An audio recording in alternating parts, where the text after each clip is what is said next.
Okay, 10th of January, musical theatre Vivers, and your name is? Shannon Pearson. Okay, question 1. Discuss the challenges of working within the constraints of rhythm and melody when trying to achieve emotional truth and sincerity in acting through song. Working within the constraints of rhythm and melody can lead you to a certain feeling or emotion which has constricted the initial thoughts of the character, which I personally found difficult. For example, in the ensemble number You'll Be Found from Dear Evan Hansen, the song has a very slow tempo, however an uplifting tune and lyrics. So I found that if there isn't a clear path to follow, then it can affect the journey that the character goes on, and because of this I found it difficult to achieve emotional truth and sincerity whilst acting through the song. Another example of this is in the duet Goodbye Until Tomorrow from the last 5 years. I found that keeping in time with the music actually forced the separation of my thoughts as the character. And if I was to speak the song as a monologue, I wouldn't necessarily have those pauses and beats in there because the character's desperate and excited to say what she needs to say. So the challenge for me was to hold the moment and keep the emotional truth of what the character was saying. In order to overcome this and find sincerity, and particularly these two songs, I wanted to go back to acting basics. So I sought help in Joe Deere and Rocco Dalvera's Acting in Musical Theatre, and on page 136 they look into the 4 journeys of the characters, and they state in the book every song has a treasure map folded inside waiting to be discovered. So therefore it's been my responsibility to find that and go through the journey with the character. For You'll Be Found, all of the characters go on a winning journey, which is a journey the characters set out to achieve a goal and are successful in doing so. My character Cynthia has been in a constant battle with herself because she's grieving the loss of her son, but she's also grieving the fact that she never had the relationship with him. And during this song she's liberated because she can get to know her son through Evan Hansen, so it's a very powerful journey for her to go on through the song.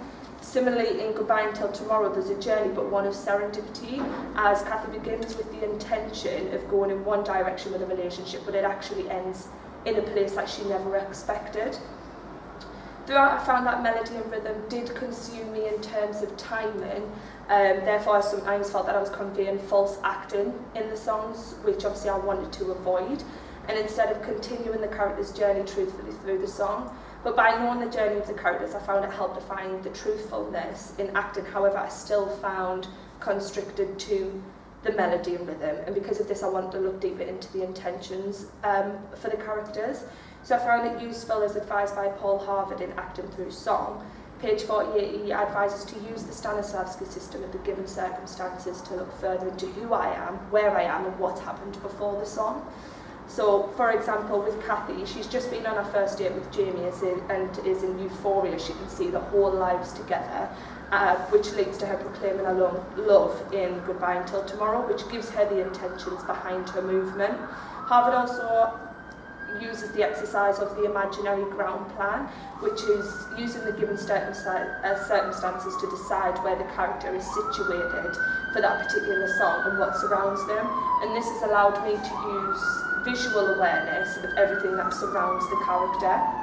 So throughout the whole process, this has been a journey in itself for me, by having definitive character choices, knowing the intentions and objectives. It's allowed me to achieve emotional truth and sincerity in acting through song. I was able to follow and maintain the thought process throughout, even within the pauses. So this process has been a starting point for development in all of my roles and all of the songs that I've completed. Lovely, well done, good. Number 2, how does the exaggerated form of reality impact on the acting style of musical theatre and indeed your subsequent work? Musical theatre ultimately lives the majority of time in the third circle, as Patsy Rodenberg explains it as an outward energy that claims the space, which makes it a heightened form of reality, and because of this you overtly perform. Breaking the fourth wall, you sell the performance and tell the story directly to the audience. And that's meant that this style of performance has felt unnatural for me, as I'm used to perform in a more naturalistic manner. And within musical theatre, the movements are a lot more amplified. In the third circle, you're always required to see something in your imagination. For example, making Mine from the Witches of Eastwick, Jane, she imagines the man that she's always dreamed of, and because it's outwardly expressed, the audience actually can imagine that with her. But again, this is done through a large acting style that I wouldn't necessarily execute in a naturalistic scene, such as spinning around in an emphasis of freedom or looking to the moon for answers about her love life. The exaggerated form of reality fits perfectly within the acting for musical theatre, as the musical is grand. But the characters and the audience go through the journey with them. Previously, I feel I've always been afraid to reach that heightened form of reality because it didn't feel natural, and because of that, I've never been able to fully reach my acting potential. In order to achieve a heightened form of reality and convey the truth in song, I look to working outside in with the Laban efforts, such as using slashing, which is a sudden and strong movement in Sweeney Todd, and floating, which is a flexible and light movement for Goodbye Until Tomorrow. And as stated by Rudolf Laban and revised by Lisa Ullman in The Mastery of Movement, it's getting the relationship between the inner motivation of movement and the outer function and behaviour of the body. So because I've already worked on getting the inner motivation, it was then good to use the Laban efforts to get that outward expression as well. Overall, the exaggerated form of reality impacts the acting style as it requires the actor to live outside the mind and into the body. And I will be able to take that in all of my future work in terms of making braver choices physically and knowing how to work with that if it is required. Lovely. I just want to question you quickly just on one thing. Yeah.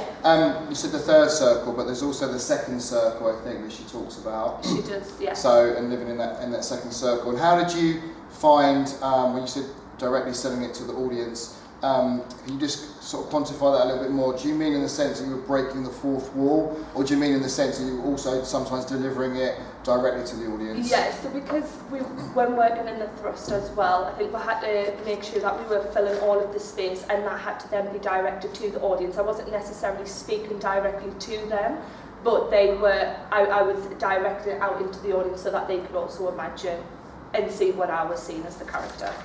Lovely, thank you. Okay, we'll do question 7 next and see how much time we've got. Discuss professional working relationships and the impact of this in both the rehearsal and the performance process. Okay. I found the rehearsal process to be slightly difficult working in the group because together we're supposed to be an ensemble and create that sense of communion and togetherness, which ultimately will be reflected on stage and people will be able to see those relationships. And I essentially wanted that to be the case, however, it wasn't always the case, and due to different circumstances, people were not there, people didn't turn up, and I find that then meant the team wasn't functioning as a team, and it put strain on the work and relationships. I personally know that I found it frustrating that people weren't willing to put in the same amount of effort as I was to have a successful show. However, I do feel that towards the end of the rehearsal process and the end of the module, we did start to work together more and became more of a group. And although there was a struggle, I think towards the actual show we became an ensemble, we worked together and we achieved a great production, and that was reflected in the group pieces such as Hit Me With Your Best Shot from Rock of Ages and When You're in Adams from the Addams Family. It was explosive on stage because the energy between the cast was electric and we bounced off one another. I just wish that had been the case throughout the whole rehearsal process, so that it could have been stronger and more united as a group to have that reflect throughout the whole of the show. Can you pinpoint exactly when you felt the turning point was then, when the ensemble started to gel and bond and that created that camaraderie? Can you pinpoint that and actually what transpired, what actually changed? Yeah, I think as a group, when we sat down to have the conversation with everyone to make sure that we were all on the same level and put things in place so that people knew that it was a more strict environment and that it wasn't going to be tolerated. If you don't come in on time, you won't be in the lesson, and I think that kind of set people back to think that it was more of a professional environment and it was going to be a professional production. And I think people then started to get it into their heads a little bit more and digest that the bad behaviour basically wasn't going to be tolerated, and I think that was reflected in the performance. It gave a better outcome for everyone. Yeah, lovely, thank you. And just one little thing as well before we move on to question 6, we have time. You said you found it frustrating. How did you overcome that frustration then in the early moments of the rehearsal process? I started to, I think before, when I was getting frustrated, I was too involved in what everyone else was doing, and then I think when I was getting frustrated, I decided to take a step back, look at what I was doing, look at how I could be productive in changing the dynamics of the group and basically have a positive outcome. And yeah, I just wanted it to be more positive, and when I felt myself getting frustrated, I just basically put myself in a position where I could just get on with my own work if there was individual work to do and continue going with that. Thank you. And the last question we've got time for is 6. What transferable skills have you gained in this module and how will this benefit you?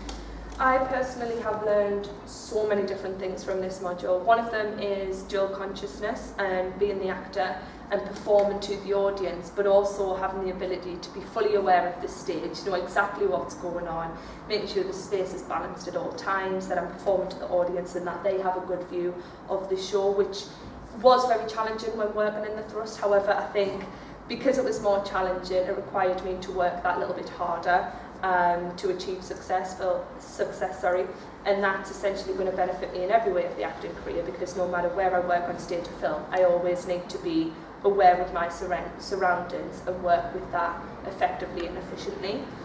I've learned to juggle all aspects of musical theatre at the same time. It's not just one thing, it's all 3 things, singing, dancing and acting at the same time. By maintaining good stamina and keeping up the constant work and not let any one of those things fall behind. They all work together. And I think this module has helped me be more versatile in other areas of the course, such as creative physicality, working with Jack McCock and the neutral mask. It's helped me get out of my head and more into the body to help me feel completely free, which inevitably will help me gain more work in the future and more aware of myself. And it's shown me to never just be prepared for one thing, but be prepared for everything, essentially. Good, I just checked the clock, which went off when I don't know what was going on with that.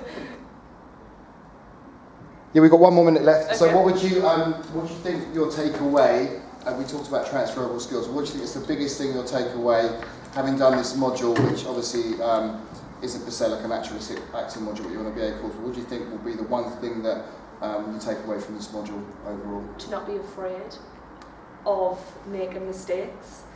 I think I strive for perfection all the time, and sometimes you're so concentrated on being perfect that you're not actually achieving what you need to achieve. That takes away from what you actually need to get done. And I think I've learned to allow myself to make mistakes and learn from them. You learn more from making mistakes by than getting it right all of the time. Yeah, I think that would be the biggest thing that I've taken away from this. Lovely. Thank you very much. Thank you. Well done.